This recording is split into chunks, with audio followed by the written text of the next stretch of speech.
ఉచిత కాన్పులు, సిజేరియన్లు మరియు అన్ని రకాల ఎమర్జెన్సీ వైద్య సేవలు ఇక్కడ అతి తక్కువ ఖర్చులతో చేయబడును. ఇట్లా చెల్మడ ఆనందరావు జనరల్ హాస్పిటల్, బొమ్మకల్, కరీంనగర్. ఆ వ్యక్తి పాట అంటే మన ముఖ్యమంత్రి రేవంత్ రెడ్డి గారికి చాలా ఇష్టం. అందుకే గత అసెంబ్లీ ఎన్నికల్లో ఆయన పిలిపించుకొని మరి ప్రచారం చేయించుకున్నాడు. నిన్ను చూసినవు, నీ మాట నమ్మినమ్మ, తాత ముత్తాతల గోస చూసినవు. నిన్ను నమ్మినవు, నీ మాట నమ్మినం, మా తాత ముత్తాతల గోస చూసినవు. ఆయన మెడలున్న తువాలు నాకు వేసిండు రేవంత్ రెడ్డి సార్, ముఖ్యమంత్రి రేవంత్ రెడ్డి గారు.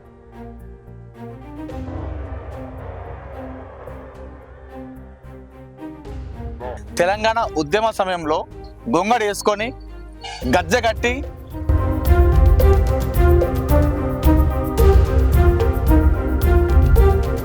తెలంగాణ కోసం గజ్జలు కట్టుకొని ఆడిన వ్యక్తిని నేను. ఓకే, కానీ నాకు గుర్తింపు లేదు. అయినా బతుకు తెరువు కోసం గలుపు బాట పట్టిన ఆ గలుపు బాట లోపల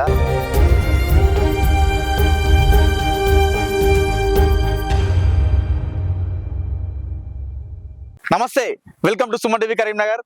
నేను మీ అనిల్. మీకు ఒక వ్యక్తిని పరిచయం చేయబోతున్నాను. ఆ వ్యక్తి పాట అంటే మన ముఖ్యమంత్రి రేవంత్ రెడ్డి గారికి చాలా ఇష్టం. అందుకే గత అసెంబ్లీ ఎన్నికల్లో ఆయన పిలిపించుకొని మరి ప్రచారం చేయించుకున్నాడు. సో ఆ వ్యక్తి మీకు పరిచయం చేస్తాను. ఒకసారి అన్నిటి ఇతనే ఆ వ్యక్తి. అన్న పేరు రాజేశం. అన్న ఒక కళాకారుడు, కానీ దగాపడ్డ కళాకారుడు, గుర్తింపు లేని కళాకారుడు. తెలంగాణ ఉద్యమ సమయంలో ఎన్నో సంవత్సరాలు గొంగడి వేసుకొని గజ్జె కట్టి ఎన్నో స్టేజ్ల మీద పాటలు పాడి తెలంగాణ ప్రజలను ఉత్తేజపరిచిండు. కానీ ఇప్పుడు చూస్తే ఎవరికైనా మీరు గుర్తుపడతారా? తెలంగాణ ఉద్యమంలో మనం కొంతమంది మాత్రమే గుర్తిస్తాం. అంటే ఎవరు పాటలు పాడిరు, ఎవరు స్టేజ్ ఎక్కిరు మాత్రం కొంతమంది గుర్తుపడతాం. ఇప్పుడు ఈ అన్న చూడగానే మీకు గుర్తుపట్టారు. అందుకే నేను ఇందాక అన్నాను గుర్తింపు లేని కళాకారుడు అని చెప్పేసి. తెలంగాణ ఉద్యమంలో ఎన్నో పాటలు రాశాడు, సొంతంగా తానే పాటలు రాసుకున్నాడు, ఎన్నో స్టేజ్ పర్ఫార్మెన్స్ ఇచ్చాడు. ప్రత్యేక రాష్ట్రం సాధించుకున్న తర్వాత మరి ఎటు వెళ్ళాలి అర్థం కాని పరిస్థితి అన్నది. అయితే తెలంగాణ ఉద్యమ సమయంలో ఎంతో మంది కళాకారులు ఏదో ఒక రకంగా ఒక పదవియో, ఒక సంస్కృతి సారథిలో ఏదో ఒక ఉద్యోగం సాధించిన వాళ్ళు చాలా మంది ఉన్నారు. కానీ కొంతమంది మాత్రం ఇలా రాజేశం అన్న లెక్క ఏం తెలియక ఎటు వెళ్ళాలో ఎవరిని అడగాలో తెలియక ఇట్లా ఖాళీగా ఉన్న వాళ్ళు కళాకారులు ఎంతో మంది ఉన్నారు. అందుకే ఈ రోజు నేను అన్నను పరిచయం చేస్తున్నాను. అయితే తెలంగాణ ప్రత్యేక రాష్ట్రం వచ్చింది. రాష్ట్రం వచ్చిన తర్వాత ఎవరు అన్నడి దగ్గరికి రాలేదు. అంతకుముందు అన్నడు గొంగడి వేసుకొని తీసుకెళ్ళినటువంటి చాలా మంది కూడా తెలంగాణ వచ్చిన తర్వాత అన్నను ఎవరు కూడా పట్టించుకోలేదు. అయితే ఉద్యమం తెలంగాణ వచ్చిన తర్వాత ఒక సంవత్సరం 2 సంవత్సరాల తర్వాత అన్నకు ఏం అర్థం కాక ఇక్కడ నుండి గల్ఫ్ బాట పట్టిండు అన్న. అంటే కుటుంబ పోషణకు అప్పుడు తెలంగాణ ఉద్యమం నా తెలంగాణ అని చెప్పేసి అన్న స్టేజ్ మీద ఎక్కిండు, ఎగిరిండు, దునికిండు. కానీ ఎవరు పట్టించుకోకపోవడంతో గల్ఫ్ దేశాలకు వెళ్ళి తన జీవనం సాగించుకున్నాడు. అయితే గల్ఫ్ దేశంకి వెళ్ళిన తర్వాత కూడా ఈ రాయసం అన్న పరిస్థితి చెప్పరాని పరిస్థితి. తన కూతురికి ఇక్కడ పెళ్లి సెట్ అయింది. ఆ పెళ్లి సెట్ అయిన తర్వాత అక్కడి నుండి అన్న ఇక్కడికి రాలేని పరిస్థితి. ఆ టైంకి వీసా అవన్నీ దొరకలేదు. సంబంధం మంచి సంబంధం పోదుదేమనే ఉద్దేశంతో తల్లి ఇక్కడ ఉండి అన్ని తానే తన కూతురు పెళ్లి చేసింది.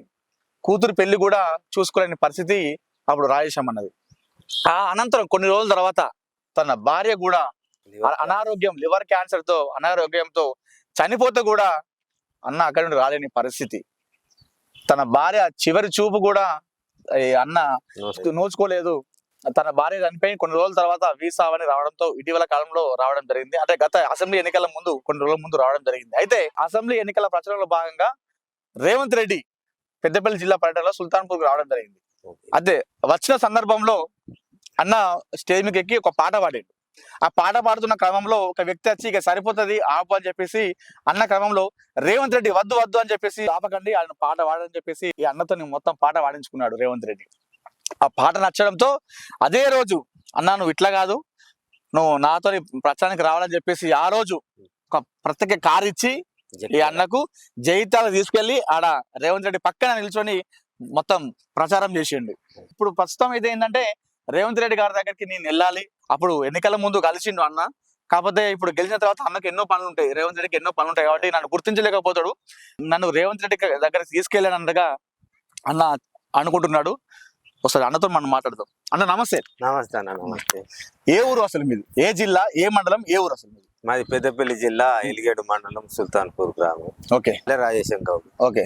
ఈ పాటలు ఈ పిచ్చి అనేది నీకు ఎప్పుడు స్టార్ట్ అయింది? ఈ పాటలు అంటే నీకు ఎందుకు ఇష్టం కలిగింది? ఎప్పటి నుండి? ఈ తెలంగాణ ఉద్యమం వచ్చిన నాంచెల్లి తెలంగాణ కావాలన్న కోరిక మేరకు 10 జిల్లా రాష్ట్ర వ్యాప్తంగా తెలంగాణ కోసం గజ్జలు కట్టుకొని ఆడిన వ్యక్తిని నేను. ఓకే. కానీ నాకు గుర్తింపు లేదు. అయినా బతుకు తెరువు కోసం గలుపు బాట పట్టిన ఆ గలుపు బాట లోపల నేను అట్నే ఒక 6-7 సంవత్సరాలు కష్టాలు కన్నీళ్లు. ఉద్యమం సమయంలో మీరు ఎవరి కింద పనిచేసారు? అప్పుడు ఎక్కడెక్కడ స్టేజ్ పర్ఫార్మెన్స్ ఇచ్చారు మీరు? నేను గోదావరికి చెందిన కొప్పుల రాజేంద్ర అన్న టీంలో పనిచేసిన. ఓకే. పనిచేసిన తెలంగాణ 10 సంవత్సరాలు 12 సంవత్సరాల దాకా నేను పనిచేసిన తర్వాత తెలంగాణ వచ్చింది. తర్వాత బతుకు లేక మెతుకు లేక ఇక్కడ ఉంటే బతకలేవని చెప్పి గలుపు బాట పట్టిన. అదే క్రమంలో మా భార్యకు లివర్ క్యాన్సర్ వచ్చింది, చనిపోయింది. దిక్కు లేక తోచని స్థితి లోపల ఉన్నాయి. ఇప్పుడు దయచేసి అన్న రేవంత్ అన్న మమ్మల్ని కళాకారులని దగాపడ్డ కళాకారుని ఆదుకోవాలని నేను సుమన్ టీవీ ద్వారా నేను కోరుకుంటున్నా. ఆ అన్న రేవంత్ అన్న ముందు నేను ఒక పాట కూడా పాడిన. ఆ పాట నేను ఇప్పుడు పాడి వినిపిస్తా. నిన్ను చూసినం, నీ మాట నమ్మినం, మా తాతల ముత్తాతల గోసలు చూసినం, పేదోళ్ళ బాధలు తెలవనోనివి, నిన్ను నమ్ముకుంటే అప్పులల్లా ముంచిపోతావు. తెలంగాణ వచ్చింది ఇన్నేళ్ళు అయింది, అప్పుడు పేదోళ్ళమే ఇప్పుడు పేదోళ్ళమే. కేసీఆర్ వత్తండంటే ఎదిరి చూసినం, మా ఆకలి ధూపాలు అన్ని మరిచిపోయినం, మా ఇంట్లో గూడు లేదు మీటింగు పోయినం, మా కడుపులెంత బాధున్నా పాట వాడినం, మా బతుకులు మారుతాయా అని అనుకున్నాము, నీ మాటలన్నీ గాలి మోట రెకిపాయెనో.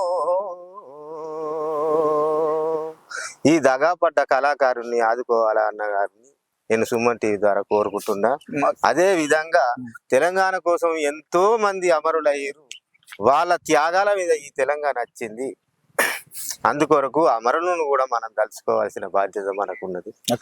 జోహారులు జోహారులు అమరులకు జోహార్, వీరులకు జోహార్, బువ్వా కొల్లా ఉట్టి భూమాతను చెరబట్టి నాగలి దున్నే కార్తే నాన్న రైతుల్ని, నాట్లేసే తల్లుల్ని బలి మీద చెరబట్టిన నైజామోని గుండెల్లో నిదురించిన అమరులకు జోహారులు జోహారులు అమరులకు జోహార్, వీరులకు జోహార్, వీరులకు జోహార్, అమరులకు జోహార్. బాసూపుల్లా కన్నీటి పాటల్లా వెన్నెలా దీపాల వెలుగులైనోళ్లకు ఏటి పాయల నీటి ఊటల జోహార్, గట్ల మీది గడ్డి చిలుకల జోహార్, చిలుకల జోహార్, వరి మొలకల జోహార్. ఈ పాట రాగా విని వర్షం కూడా చిన్న చిన్నగా కురుస్తాను, ప్రకృతి కూడా సంతోషించింది నీ పాటను. అయితే ఈ అప్పుడు ఉద్యమంలో పాల్గొన్నావు అన్నావు, చాలా సంవత్సరాలు చేసినట్టున్నావు. మరి అప్పుడు ఎవరైతే ఎవరి కింద మీరు పనిచేసారో వాళ్ళని అడగలేదా? మరి అన్న మరి తెలంగాణ వచ్చింది, మరి మాకు ఎలాంటి ఉద్యోగం ఏంది, చాలా మంది ఏదో ఒక పదవి తీసుకున్నారు, ఏదో ఒక ఉద్యోగం వచ్చిన అడిగినారా? వాళ్ళన్నా ఏమన్నారు? అప్పుడు అడిగిన కొప్పుల ఈశ్వరన్నను అడిగిన, నన్ను ఎవరైతే టీం లీడర్ తీసుకుపోయారో వాళ్ళను కూడా అడిగిన. అన్న ఇప్పుడు ఏం లేదు, ఇక స్కీమ్ మరి ఇప్పుడు ఏమైందో గాని ఏదన్నా అవకాశం ఉంటే చూస్తాం అని అన్నారు తప్ప నాకైతే ఏది అవకాశం లేక. మరి అప్పుడు మీరు కేటీఆర్ ను కేసీఆర్ అప్పుడు చాలా మంది అంటే తెలంగాణ రాకముందు చాలా మంది కూడా కలిసి కేటీఆర్ ని కలిసడం జరిగిందా? అంత పెద్దోళ్ళని నేను ఎట్లా కలవగలుగుతా? అంటే నీకు సోర్స్ లేదు, ఎట్లా కలవాలి తెలియదు. తెలంగాణ కోసం నిస్వార్థంగా పనిచేసినావు అంతే, గజ్జ కట్టినావు, పాట పాడినావు తెలంగాణ కోసం. కానీ నాకు ఇది రావాలి అది కావాలని చెప్పేసి కోరుకోలేదు, ఎప్పుడు కేసీఆర్ ను కేటీఆర్ అనుకోలేదు.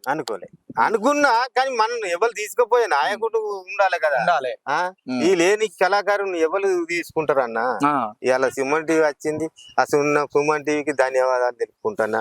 మళ్ళా అదే విధంగా ఈ తెలంగాణ అందరు ఒక్కటే కొట్లాడారు, అందరొక్కటే ఈ కొట్లాడితేనే తెలంగాణ వచ్చింది, మా ప్రాణాలు ఇచ్చి తెచ్చుకున్నది మా బిడ్డల కోసం మా బతుకుల కోసం పొడిచే పొద్దును ఆపలేరని వచ్చే తెలంగాణ ఆపలేరని రాజ్యాంగము రాతలు చూసింది సోనియమ్మ తెలంగాణ ఇచ్చింది అందరొక్కటై కొట్టాడితేనే తెలంగాణ వచ్చింది మా ప్రాణాలు ఇచ్చి తెచ్చుకున్నది మా బిడ్డల కోసం మా బతుకుల కోసం నిర్బంధాలు ఎన్ని వచ్చినా నిలబడి కలబడి కొట్టాడినము లాఠీ దెబ్బలు తిన్నా గాని లడాయి చెయ్యక మానలేదు కల్లా కపటం ఎరుగని పల్లెలు దినదినము కన్నీళ్లు పెట్టినా ఎన్ని ఇబ్బందులు వచ్చినా గాని అదరక బెదరక పోరు చేసినం తెలంగాణ కోసం ప్రాణమిచ్చిన అమరులనెప్పుడు మరవద్దు అందరొక్కటయ్యి కొట్టాడితేనే తెలంగాణ వచ్చింది మా ప్రాణాలు ఇచ్చి తెచ్చుకున్నది మా బిడ్డల కోసం మా బతుకుల కోసం దగాపడ్డ కళాకారుల్లో నేను కూడా ఒక దగాపడ్డ కళాకారుణ్ణి అన్న నిర్నాల కిషోర్ అన్న కానీ మిట్టపల్లి సుధాకర్ అన్న కానీ అందరి పేరు నాకు తెలియదు కానీ కాకపోతే వెన్నెలక్క కూడా ఇప్పుడు సంస్కృతి చైర్మన్గా బాధ్యతలు రేవంత్ అన్న ఇచ్చిండు కాబట్టి అక్కకు కూడా నేను విన్నవించుకుంటున్నా మీలో ఒకరిగా నేను దగాపడ్డ కళాకారునిగా మీలో నన్ను చేర్చుకోరి ఏదైనా అవకాశం ఈ పేద కళాకారునికి ఇవ్వాలని నేను కోరుకుంటున్నా. ఇప్పుడు ఇందాక రేవంత్ రెడ్డి గారు వచ్చినప్పుడు ఒక పాట పాడని చెప్పారు కేసీఆర్ గురించి. కేసీఆర్ గురించి పాట పాడారు రేవంత్ రెడ్డి ముందు. అది ఎవరు రాసిన పాట? అది నేనే రాసి, మీ సొంతంగా రాసిన పాట. ఇప్పుడు వాడిన పాట ఇప్పుడు కూడా సొంతంగానే రాసి, మీరు రాసిన పాట అవన్నీ. ఇప్పుడు ఈ బుక్కులు ఉన్నాయని మీరు రాసిన పాటలే.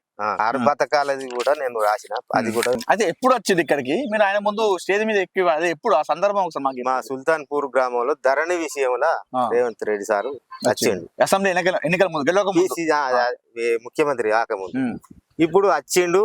అప్పుడు వచ్చినప్పుడు నన్ను మా సర్పంచ్ గారు, మా జడ్పీసీ గారు, మా వాళ్ళందరు కలిసి, లీడర్లు అందరు కలిసి, నువ్వు రాయేసావు, నువ్వు ఒక అనసపడ్డ కళాకారుడు, దగపడ్డ కళాకారుడు, నువ్వు ఎక్కాలే సార్ ముంగల నన్ను స్టేజ్ ఎక్కించారు.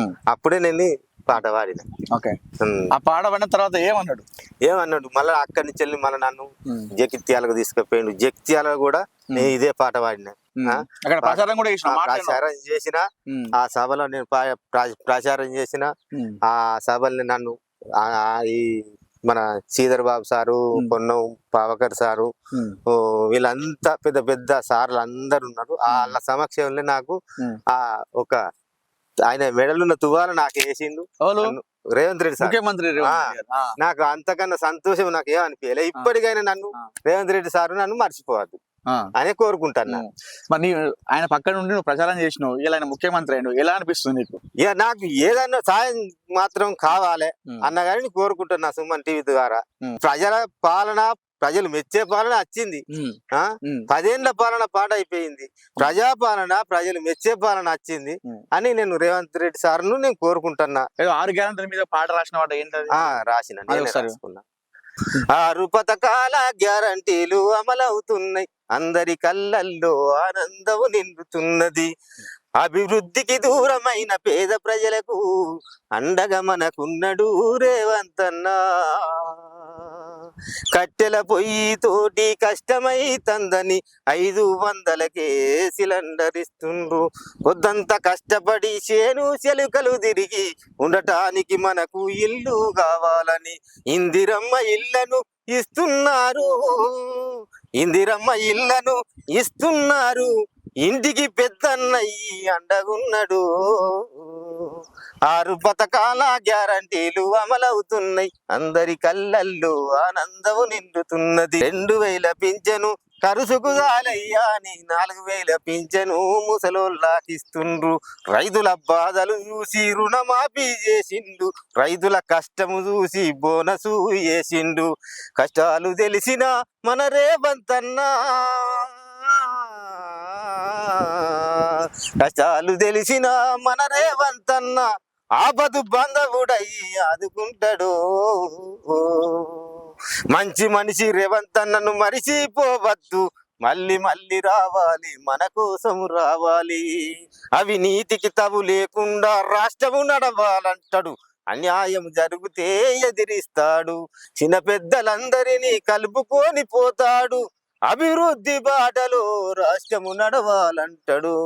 జై రేవంతన్న జయ హో రేవంతన్న, జై రేవంతన్న జయ హో రేవంతన్న. ఇప్పుడు 6 గ్యారెంటీల గురించి నాకు తెలిసి ఇంకా పాటలు నాకు వాళ్ళు వాళ్ళే కావచ్చు. 6 గ్యారెంటీల పథకాలు ఇట్లా అయినా ఇట్లా చేస్తున్నానని చెప్పేసి నాకు తెలిసి వచ్చినాయి కావచ్చు, కానీ బయటికి అంత కనిపించలేదు. మరి ఈ పాట బయటికి వెళ్ళింది ఎక్కడికన్నా? అంటే క్యాష్ ఇలా రికార్డ్ అవ్వడు నేను చేయలే, కాకపోతే నేను ఉత్తమ తర్వాత భగవంతుడు నేనున్నా. ఇప్పుడు ఈ పాట వింటే ఖచ్చితంగా కాంగ్రెస్ ప్రభుత్వం వాళ్ళు కానీ, లేదంటే కాంగ్రెస్ లీడర్లు, లేదంటే రేవంత్ రెడ్డి గారు కానీ ఇప్పుడు ఈ 6 గ్యారెంటీల మీద మీరు పాడిన పాట వింటే ఖచ్చితంగా వాళ్ళు పాట పాడించుకుంటారు. అట్లా మీరు ఆ పాట అనేది అట్లా ఉన్నాయి, మీరు రాసుకున్నటువంటి అక్షరాలు అట్లున్నాయి, మీరు పాడిన విధానం అట్లున్నది. ఉద్యమం అయిపోయింది, తెలంగాణ వచ్చింది, మీకు ఎలాంటి ఏం దిక్కు దొరకకపోయిన తర్వాత మీరు గల్ఫ్ బాట పట్టిన తర్వాత మీ అమ్మాయి పెళ్లి అయింది. అప్పుడు మీ అమ్మాయి పెళ్లి కూడా మీరు చూసుకోలేదట, మీ భార్యనే మొత్తం చేసింది. తర్వాత మీ భార్య కూడా చనిపోయింది. మీరు అప్పుడు చివరి చూపు నోచుకోలేదు. నేను అదే గలుపులు ఉండంగా రాసుకున్నా. అక్కడనే నాకు ఈ రాసుడు అలా అక్కడనే నాకు కొంచెం రచయిత లెక్క అలవాటైంది. ఇప్పుడు మీ భార్య మీద కూడా పాట రాసినట్టు చనిపోయిన తర్వాత ఏం పాట రాశారు? నువ్వున్నావన్న ధైర్యముతోటి గలుపు దేశం పోయినా, నువ్వు లేవని తిరిగి రావని ఎడారిలో వడి ఏడ్చినా, నువ్వున్నావనుకొని గలుపు దేశము నేను పోయినా, నువ్వు లేవని తిరిగి రావని ఎడారిలో వడి ఏడ్చినా,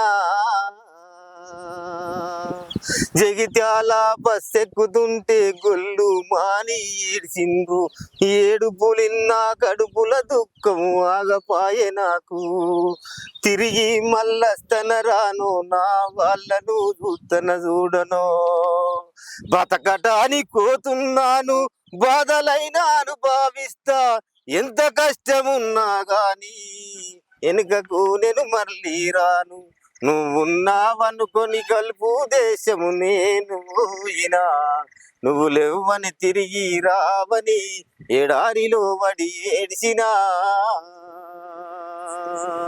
క్యాన్సర్ వస్తుందని నేను కలనైనా అనుకోలేదు, సైలెన్సుగా వచ్చింది కాటికే నిన్ను పంపింది, చేతిలో నా పైసలు లేక తవ్వకాన్లకు పోకపోతివి, ఇక పోతానని పానం మీదికి తెచ్చుకుంటివి, ఎందుకిట్లా చేసినావు అప్పైతే జరుపుకుందుము, పానం పోతే మళ్ళీ వస్తదా బ్రతికి ఉంటే జరుపుకుందుము, కోటి ఆశలతోటి కలలెన్నో కన్నవు, కోటి ఆశలతోటి కలలెన్నో కన్నవు, క్యాన్సర్ బిమారి కాటికి పంపెనా. సూపర్. అంటే ఆయన బాధ అంతా కూడా అందులో రాసుకున్నాడు. తన భార్య లేని ఒంటరితనాన్ని ఎలా ఫీల్ అవుతాడు అనేది ఊహించుకొని గల్ఫ్ దేశం నుండి తన భార్య చివరి చూపు కూడా నోచుకోకుండా గల్ఫ్ దేశం నుండి ఆయన రాసుకున్న పాట. అది పాట వింటే ఎమోషనల్ గా కనెక్ట్ అయిపోయింది నేను ఆ పాటకి.